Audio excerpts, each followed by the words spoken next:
Salut à tous, bienvenue sur ma chaîne YouTube. Aujourd'hui, nous allons faire blinker une LED en dehors de la carte Arduino, comme nous avons eu à le faire précédemment avec le simulateur Tinkercad.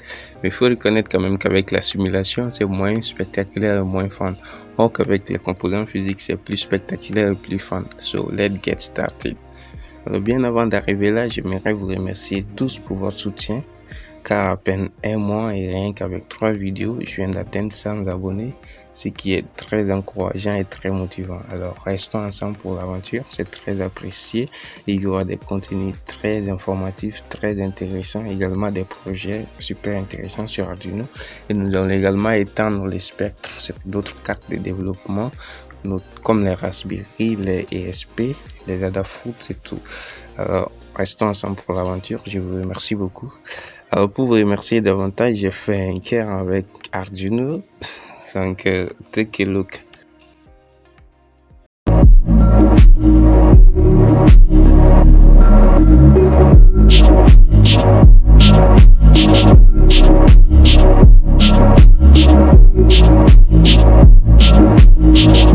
Welcome back.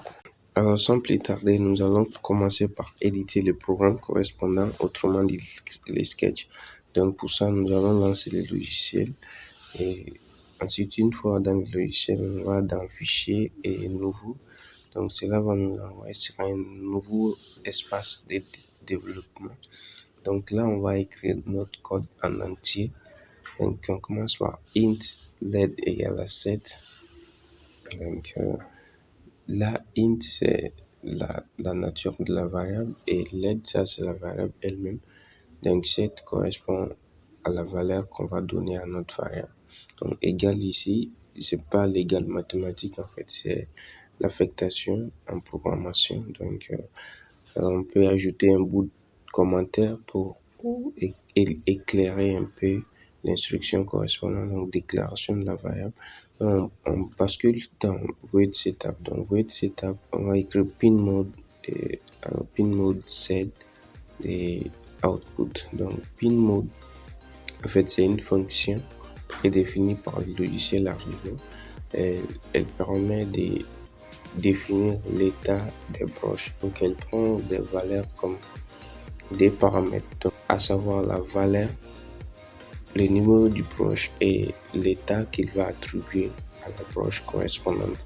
Donc cet état peut être sorti ou entrée, output ou input. Donc c'est ce qu'on va écrire en commentaire. Alors les commentaires vont nous permettre de se repérer le long du programme. Donc ainsi on aura écrit déjà void setup. Donc on bascule dans void loop. Alors dans void loop, le programme s'exécute de façon répétitive. Donc là on commence à écrire digital write. Donc tout comme pin mode, digital write set et height. Donc height. La digital write est également une fonction prédéfinie par le logiciel Arduino.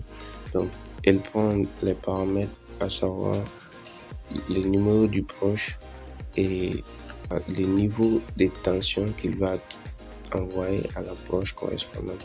Donc c'est une fonction qui permet d'envoyer le signal ou non à une broche. Donc ça c'est la nécessité des digital write. Donc on peut également ajouter un commentaire là-bas. Alors ensuite on va dans delay 100 millisecondes, delay en parenthèse 1000. Donc ensuite on bascule encore digital write comme on a fait en haut, mais cette fois-ci au lieu de height on va prendre low. Donc c'est ce qui va correspondre au fait de clienter. Donc envoyer n'est pas envoyer, allumer, éteindre. Voilà. Donc ensuite on fait le dernier delay.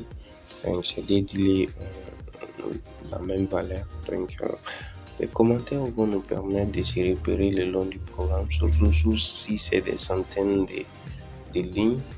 Là c'est pas trop nécessaire, mais en tout cas c'est une bonne pratique. Voilà, donc ici on aurait écrit tout le programme en entier. Donc voilà, vous pouvez très bien remarquer, assurez-vous qu'il n'y a pas d'erreur, quoi que ce soit.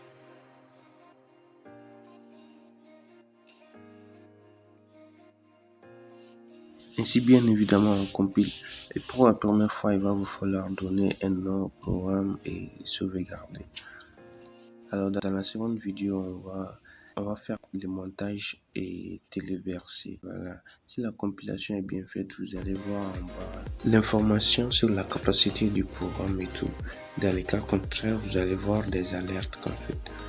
Alors dans ce programme, on peut faire des modifications sur les délais. Donc on essaie un délai de 200 millisecondes et voir ce que ça peut donner.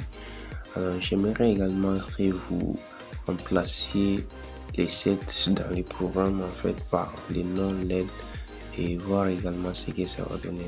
Ainsi me renseigner en commentaire. Dans la seconde vidéo, nous allons faire le montage et tester. Alors n'y manquez pas.